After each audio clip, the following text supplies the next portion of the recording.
Kwa sasa tuende kwa mada yetu ya kwanza ambayo tunaongea kuhusu ajira kwa watoto or child labor. Ningependa kuanza na kuuliza, umeshaiona a case ya mtoto ambaye anafanya kazi ikafanya useme mtu ni mdogo sana afai kufanya kazi? Yeah, I normally get to hear cases over the media, this child labor, kuna ajira ya watoto. Yeah. As a parent, you give out your child to go do work. That's not nice at all.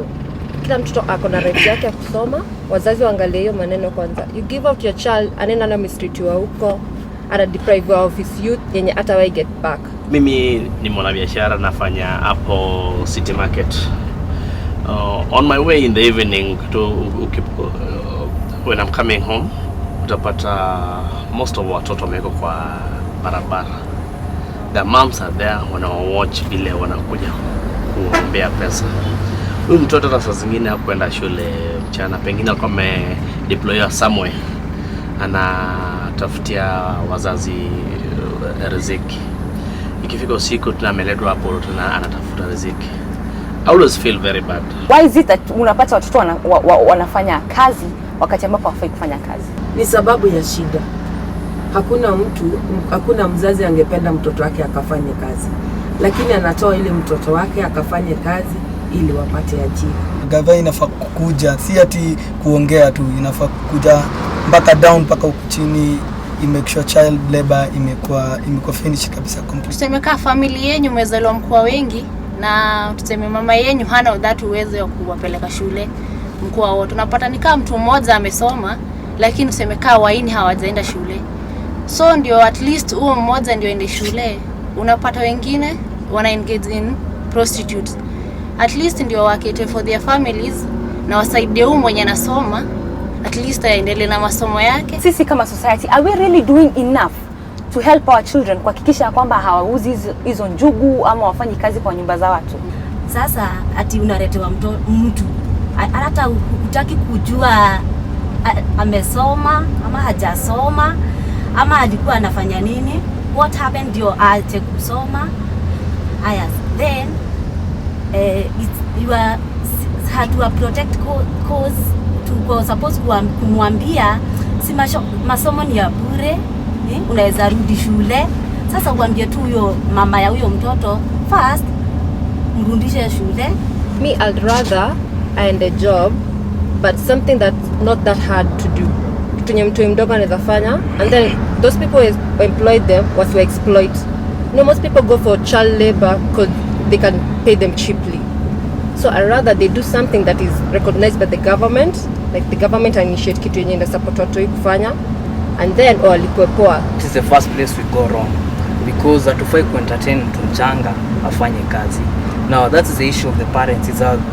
It's a priority, yani it's a duty of the parent. You should tell the child this is what you have to do so that you can succeed in life, because if you are able to earn 5 shillings today, in future hiyo 5 shillings itakupeleka wapi? You have to start from somewhere. Hiyo anaenda gain experience. Anauza njugu leo, kesho atauza mayai. Unajua nini JB? Hivyo atakuwa na biashara. Okay. How do you think the Indians listen, the International Labour Organization, the ILO, ina allow light work, yeah, for children under 12. By light work, hii ni kazi tu ambayo hai damage health ya mtoto, na development yake.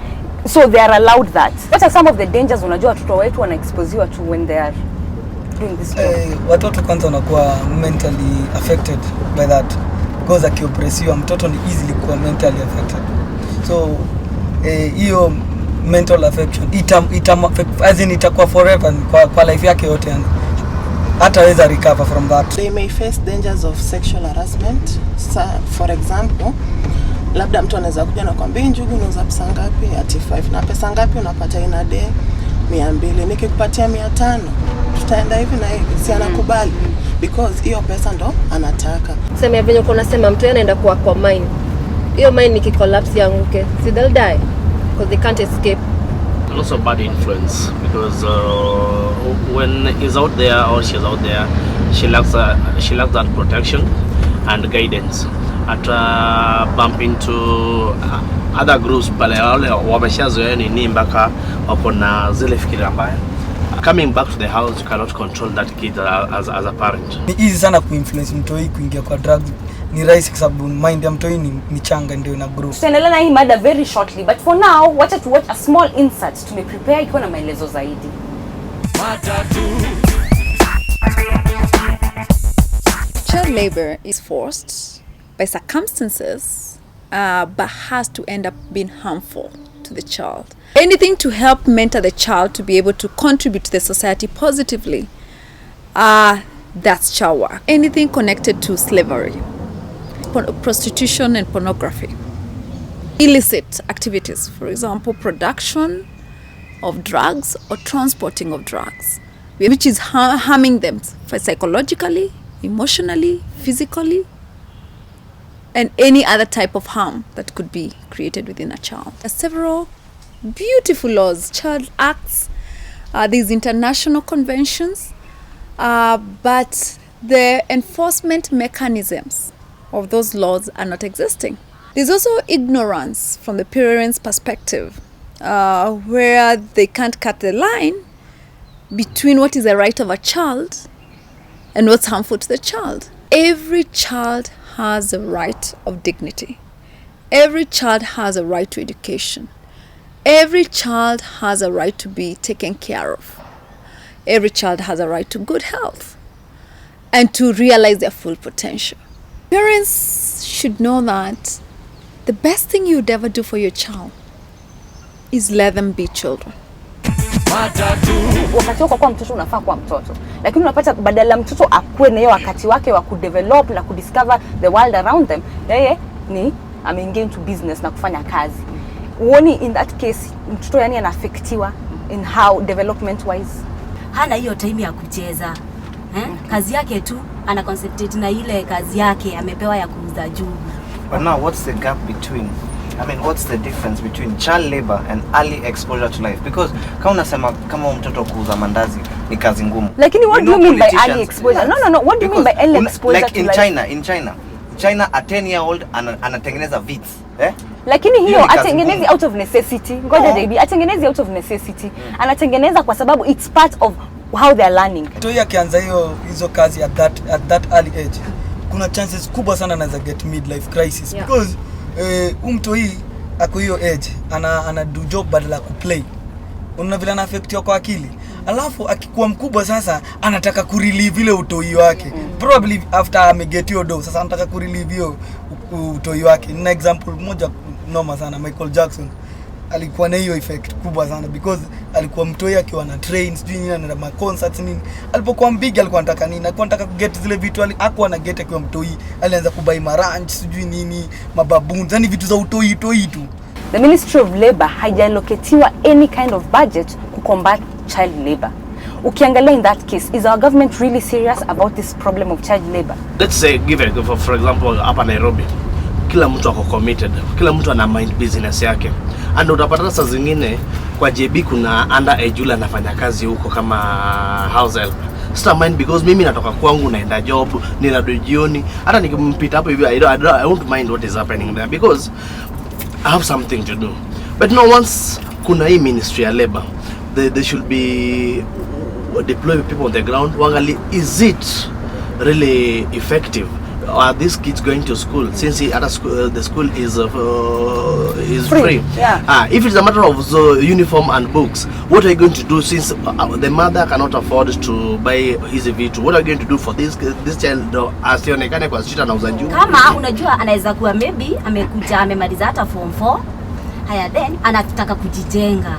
Okay, sawa, kama amaliza shule. Sawa tu na ako hiyo 16, 15.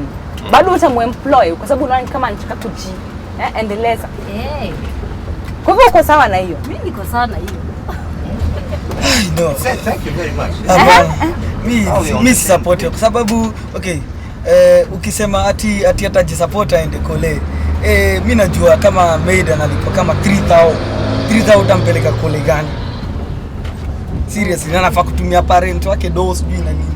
So haisaidii, all in all haisaidii. Ile kitu ya maana ni solution ya maana ni government inafaa kuprovide basic needs kwa watoi, kwa everyone, yani kwa wananchi wote, na wananchi pia kama government haifanyi anything about it, tunafaa pia kuvoice. Kama kungekuwa na pesa hakungekuwa vitu kama hizo. Sasa tunaomba tu serikali itusaidie mahali hapo, watu watoe funds ndio kusikue na hii child labor. Na pia labda kukuwa na family planning methods zikiwa very insisted on, ndo kama hauwezi afford ku raise watoto kama wa 7 hivi, basi ujicontain upate watoto 4 wawili, haiwezi kuwa suluhisho. This is support story of family planning. Ndio kwanza. Mi story of family planning is a lie ya kudanganya watu story about poverty. In other words, yani government inafaa kudo kitu about poverty, lakini sasa inatudanganya story of family planning ndio tusahau kwamba anafaa kufanya kitu about poverty. Okay, sawa. Unafaa uzae. Tunasema ni kwamba serikali inafaa put in place mechanisms kuhakikisha ya kwamba watoto wako protected. Na pia wewe kama mwananchi, kama mtu ni underage, tafadhali wacha kumpa hiyo opportunity ya kufanya kazi, si wakati wake kufanya kazi, au sio? Tuko kwa Matatu ambapo tunaendelea kusema kitu. Okay, sawa. Kwa sasa, let's go to the streets, au sio JB? Yeah. Okay. Matatu. Simbaka aende kwa shule asome, ajue masomo itamsaidia na nini. Hakuna haja kumtuma aenda alete pesa, naenda kuleta wapi? Hakuna.